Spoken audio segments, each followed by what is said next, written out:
ദിവസേന നമ്മുടെ രാജ്യത്ത് ന്യൂനപക്ഷ മതത്തിൽപ്പെട്ട ആളുകൾ ആക്രമിക്കപ്പെടുന്ന വാർത്തകൾ സ്ഥിരം വരാറുണ്ട്. അതിന് യാതൊരു പഞ്ഞവുമില്ല എന്നതാണ് സത്യം.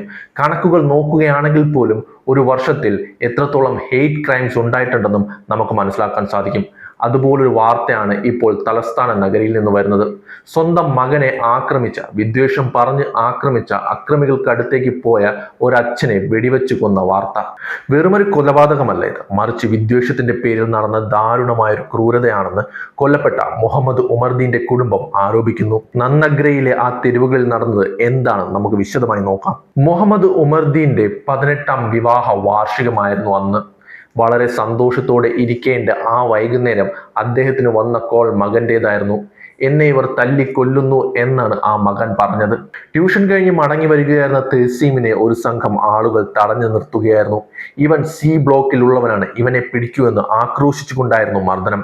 കേവലം ഒരു തർക്കമായിരുന്നില്ല അത്, മറിച്ച് ഒരു പ്രത്യേക മതവിഭാഗത്തിൽപ്പെട്ടവനാണെന്ന കാരണത്താൽ നടന്ന ആക്രമണമായിരുന്നു ഇതെന്ന് തെഹസീം സാക്ഷ്യപ്പെടുത്തുന്നു. മകന്റെ വിളികേട്ട് ഒട്ടും വൈകാതെ തന്നെ ഉമർദീനും ഭാര്യയും സംഭവ സ്ഥലത്തെത്തിയ അവർ ഞെട്ടിപ്പോവുകയാണ് ചെയ്തത്.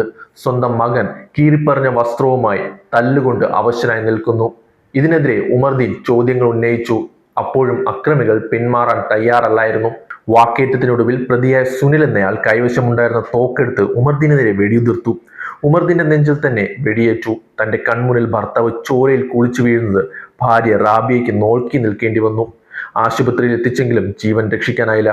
5 കുട്ടികളുടെ അച്ഛനാണ് ഉമർദീൻ. ആ കുടുംബത്തിൽ ജോലി ചെയ്ത് വരുമാനം കൊണ്ടുവരുന്ന ഏക മനുഷ്യൻ. ഇപ്പോൾ ആ കുടുംബം ഇരുട്ടിലാണ്. സന്തോഷവും സമാധാനവും ഉണ്ടായിരുന്ന കുടുംബത്തിൽ ഇപ്പോൾ കണ്ണീർ മാത്രമാണുള്ളത്. പോലീസ് അന്വേഷണം നടക്കുന്നുണ്ടെങ്കിലും കുടുംബത്തിന് തൃപ്തികരമല്ല.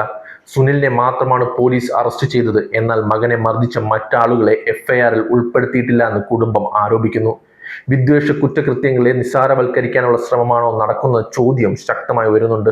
രാഷ്ട്രീയവും മതവും മനുഷ്യത്വത്തിന് മുകളിൽ നിൽക്കുമ്പോൾ അതിനൊക്കെ ഇരയായി പോകുന്നത് ഉമർദീനെ പോലെയുള്ള സാധാരണ പാവപ്പെട്ട മനുഷ്യരാണ്.